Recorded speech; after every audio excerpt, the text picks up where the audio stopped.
Welcome. So, I've been using the Schmincke Horadam Artist Grade 8 pan set for the past few days, and I've been practicing. And today's video is about showing you a demo, which I'm going to be painting with the default 8 colors that came with the set. And so I'm gonna be pausing the video once in a while this thing is progressing. Here I prepared I'm using a watercolor pad by St. Cuthbert's Mill, made in England. It's the Sanders Waterford Classic Watercolor Paper, which is 300 grams per square meter in weight, and it's all glued on the sides, and so that it doesn't buckle or doesn't wrinkle as easy. Anyway, I prepared this with a mixture of lemon yellow with the wash, of course. Wet the entire thing with a mop brush and dropped lemon yellow, the red light cadmium with carmine, and a bit of yellow ochre, which is something that I don't really use, but in this case, because I'm limited to these colors, instead of my usual raw sienna, I dropped it right about here in this area. And of course, the default blues that I used here are the Prussian and the ultramarine finest. Yes. Yeah, so basically this is it, what it looks like. So I'm going to be using my number 12 Escoda Reserva traveling brush and the number 6 Escoda brushes. So these are my tools, plus yeah, I'm going to be using a bit of tissue, but I'll try to use something that I placed here to kind of clean my brush, natural sponge right in the middle of my Schmincke set, and something extra which I did here. I'll talk about this in another video, how I've somehow solved a bit of the things that the problems with using such a small kit. Anyway, on to the painting. So I'm going to be beginning with washing some of the areas which need to have, shadow areas here. For example, this upper part of the building, which you don't see, of course. But yeah, lay out a very subtle wash for the meantime.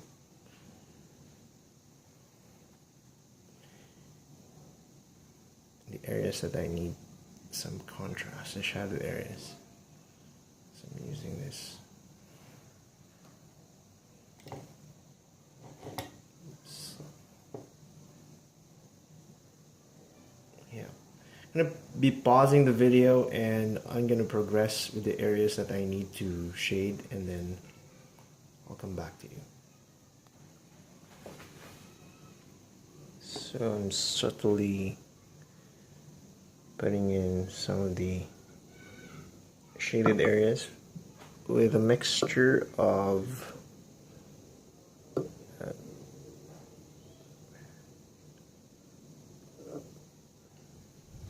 Prussian and carmine. So there's a thin wash. So the consistency here for the meantime is that of tea for the pigment mixture. Here, there's another one, dark area here, corner. It's gonna be a statue. By the way, this is the Metropolitan Theater in Manila City, Philippines. So this has been first built, opened in 1930s by one of our first architects, Juan Arellano, and I've been constantly illustrating this building because of its beautiful design. It's an Art Deco design, popular back then. So anyway, so what we can do here is we're gonna pause, and I'm just gonna finish up all the other areas. So I switched to my number 6 Escala Reserva, smaller brush. Now I'm trying to formulate this lemon yellow into a coffee consistency, and I'm applying this over to the palm tree in front. Okay, this is, I'm gonna add in a bit more water. Just gonna pick up here.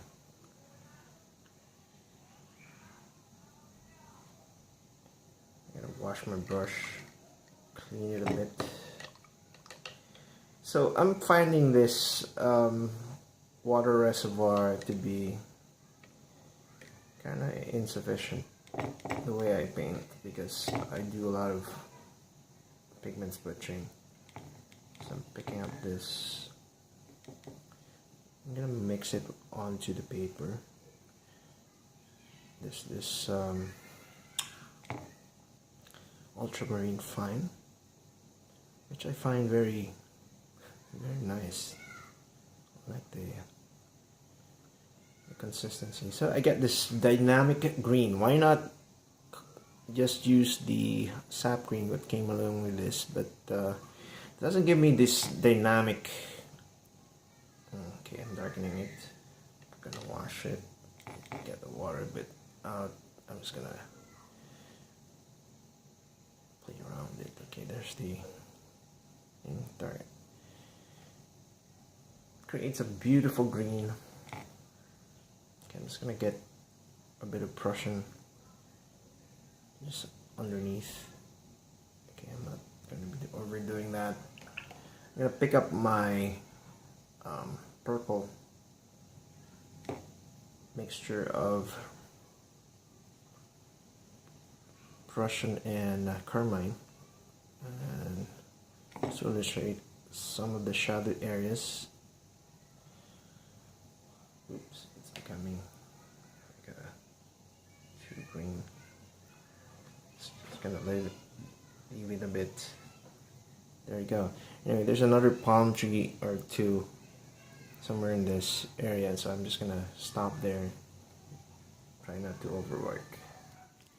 So yeah, I laid out some of the greens already, and I'm gonna be doing contrastings of the windows next. Yeah, this wash wasn't dried up, but anyway, we can fix this later.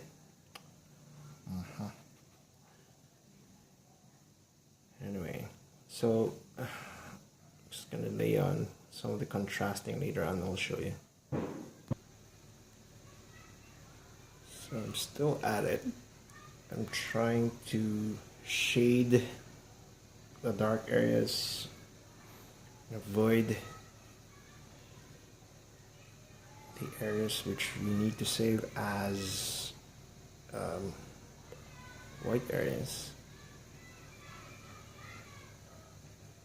Just need some contrasting. So I'm doing variations of purples and violets here. Blue shade, a bit more reddish on some parts, and I'm going to be starkly contrasting some of them, the areas. Okay, there's a car here somewhere, and then this thing needs to be darker. It's the entrance, and yeah, so this is an impressionism style of this what I'm doing, painting. It's just impressions of shapes, volumes. Because if you go into too much details, it's gonna take a lot of time. It's gonna take me days. So I've done this in full drawing before. It took me days to do, with all the details and all the moldings and all everything you need to see, and with impressive details. So that's not the key thing here. The key thing here is really so I'm doing this from a reference of a picture taken in the 1930s. It's black and white, so I'm just doing a really simplified shapes, like the car, for example. I need that darker. Okay, I do have a more. Anyway, I'll come back again and we'll see what happens.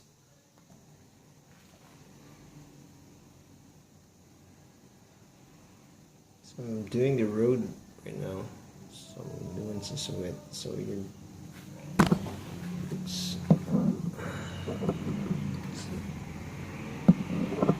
some person is supposed to be walking here, but I'm just gonna create that person in a very simplified version, just to show scale.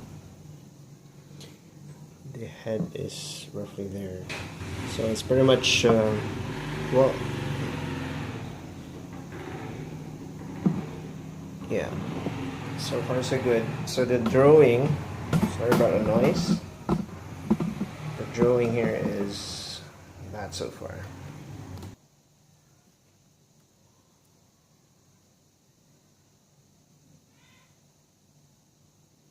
So now I'm going into the darks, and this is a mixture of sepia and Prussian. I don't usually use black to do all these dark areas because it'd be too intense. So instead I'm doing this subtly, going from the light colors to the darker areas, darker colors after. So right now I'm doing all these windows, simplifying them, giving impressions of where the frames are. So notice that I'm not entirely blacking them out, but rather I'm just doing a bit of shapes just to give cues that there are like glass doors there, entrances, and the sort.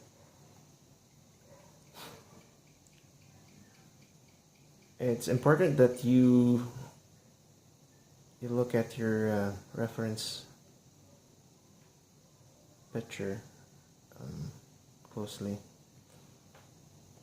Just replicate, but not necessarily, to a point where you're trying to do all the details. But no, this is an impressionistic painting. So here we go. So that's that, and then later on I'll do some more refining and chiseling out the shapes. So now I'm doing the road.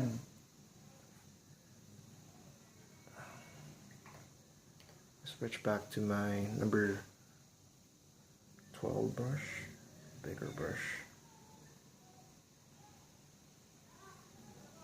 Visual wash. Okay.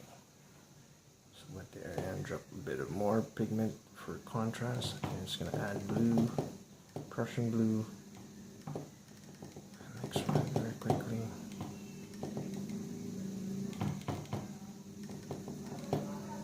Just drop.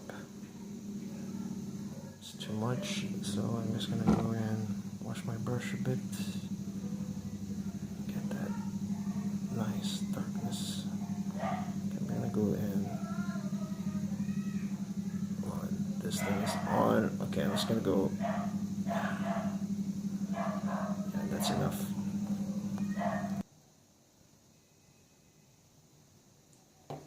So I'm running towards the end of this painting, and all I'm doing now is contrasting some of the darker areas,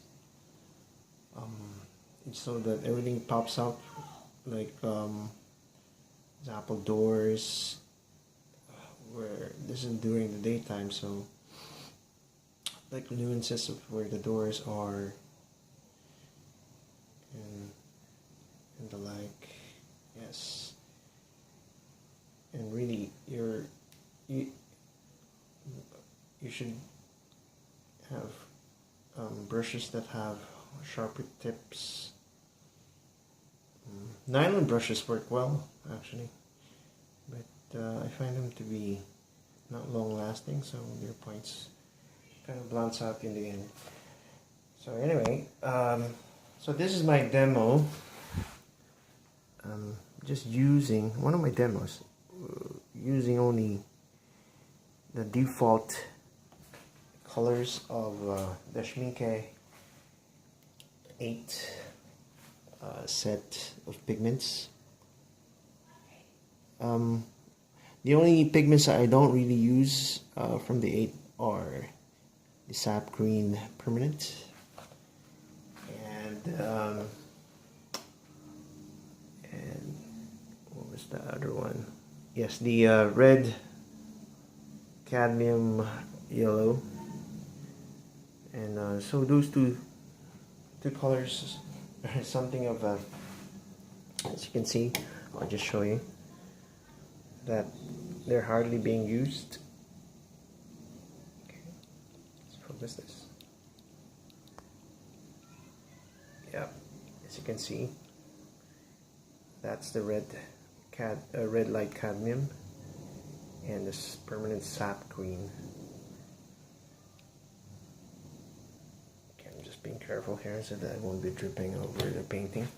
So there you go. So I'm gonna sign off from now, and thank you for watching this demonstration, and I'll talk about more of the set in another video, and see you there.